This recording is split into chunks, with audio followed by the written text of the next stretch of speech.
हिरनी से पैदा हुए थे ऋष्यशृंग ऋषि नाम।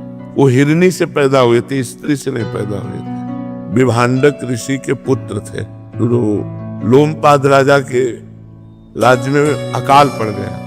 तो विद्वानों ने सलाह करके देखा कि अगर महाराज ऋष्यशृंग सिंहासन पर विराजमान हो जाए तो अकाल तत्काल नष्ट हो जाएगा, वर्षा होगी, सब जीव बच जाएंगे। महाराज ऋष्यशृंग ने कभी स्त्री नहीं देखी थी। काम का प्रसंग की तो बात जाने दो।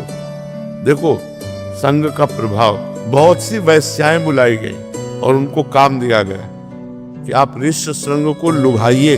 तो 1 योजन की नाव बनाई गई और 9 युवतियां 16, 18, 20 की 10, 15 ऐसे सब श्रृंगार करके अब वो नाव चली जल में।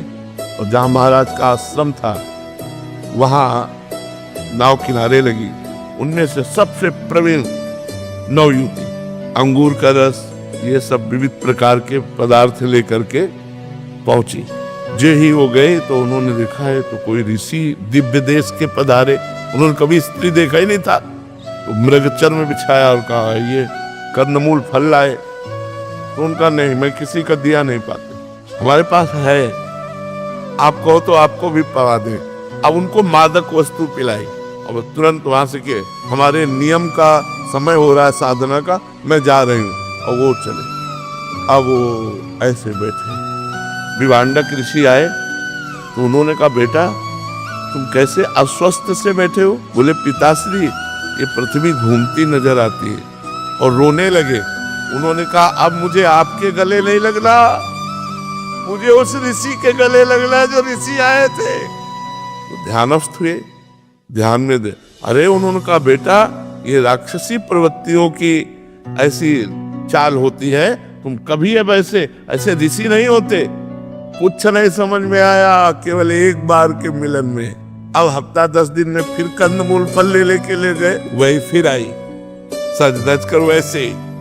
अब तो लिपट गए ऋष्यशृंग और कहा ऋषि मुझे अपने आश्रम में ले चलो, मुझे नहीं रहना इस आश्रम में और नहीं रहना अपने पिता के साथ, मुझे अपने। तो बोले हमारे आश्रम में तो हमारे जैसे ही ऋषि होंगे। बोले बस आप जैसे ऋषियों के बीच में ही रहना है। महाराज जो मृगी से पैदा हुए थे वो शादी किए और महाराज सिंहासन पर विराजमान किए। तो हम लोग तो माता से पैदा है और हम लोग अन्न पा रहे हैं। यदि थोड़ा भी छूट मन को दे दी जाए तो ये मन नरकगामी बना देगा।